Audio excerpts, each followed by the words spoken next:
Analysis করার মতো ক্ষমতা সক্ষমতা মানুষের ছিল না। এখন সেগুলো যখন মারা যায় সেগুলোর মধ্যে ইজিলি ডিকম্পোজিশন শুরু হয়। কি শুরু হয়? পচন। পচন মানে সেখানে ব্যাকটেরিয়া বিভিন্ন ধরনের জীবাণু তার মধ্যে সংক্রমিত হয়ে যে মানুষটাকে খাবে সে আক্রান্ত হবে, ঠিক না?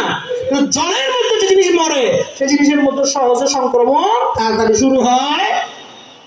আল্লাহ রাব্বুল আলামিন এই নবীজির মাধ্যমে যেটাকে নাজায়েজ বলেছেন ওই পার্সিয়ালি এটাকে জায়েজ করে দিয়েছেন, ঠিক না? এই অবস্থান আল্লাহর নবীকে কে দিয়েছেন? আমি, আপনি, কে? আল্লাহ, ঠিক কিনা? কেউ যদি বলে যে হাদিস কোরআন রাসূল, সাহাবায়ে কেরাম তারা তো সবাই বুঝজ্ঞান সম্পন্ন ছিলেন, নবীজি তো কোন কোন কথা বলে তারা সাপোর্ট করার মতো না, ঠিক কিনা? আমার দয়াল নবীজি যা বলেন তাই হবে, ঠিক কিনা? আল্লাহ বলে দিয়েছেন আগে সূরা নাজম কি বলেছে? তিনি যা বলেন আনিল হাওয়া, ওহির বাইরে কোনো কিছু আমার নবীজি বলেন না। তাহলে একটা ভালো জিনিস মানে আর খাইত বেশি পাইছো, মানে আগে খাইত কম পাইতাম, মাছ খাইত না পাইতাম, মাছ খাইবার রাস্তা আল্লাহর নবী হাদিসের মাধ্যমে ঘুরে দিয়ে, ঠিক কিনা? তো আলহামদুলিল্লাহ না হবেন না, আর মাছ খাওয়া আরাম হয়ে যেত, ঠিক কিনা? ম্যাক্সিমাম মাছ তো মুক্তা মাছ, ইলিশ মাছ তো বাংলাদেশের জাতীয় ইলিশ, ধরেন মাত্র মরে যাবে, এবার তো টোটালি খাইতে পারতেন, ঠিক কিনা? এক্সপোর্ট তো দূরের কথা, ঠিক কিনা? তাহলে দেখেন এরপরে কি বললেন?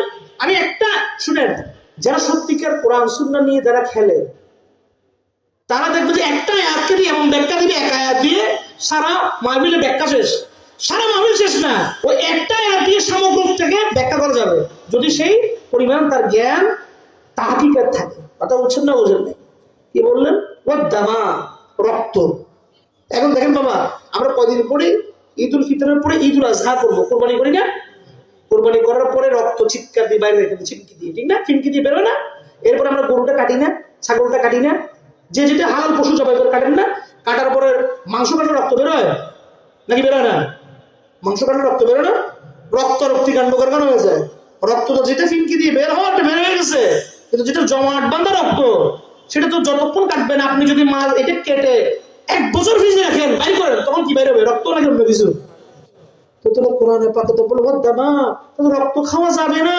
তাহলে তো মাংস যতক্ষণ কাটবেন রক্ত বাইরে থাকবে, মাংসের প্রতি আশে রক্ত আছে, ঠিক কিনা? তো আপনি মাংস খেতে পারবেন না, তা খাবেন কি? মাছও পারবেন না, মাংসও পারবেন না। আমার দয়াল নবী আল্লাহর নির্দেশে আমাদের জন্য সহজ করে দিলেন, বললেন কি? যেটা প্রবাহমান রক্ত দামা, বললেন যেটা প্রবাহমান রক্ত, সেই প্রবাহমান রক্তকে রব্বুল আলামিন নবীজির মাধ্যমে আমাদের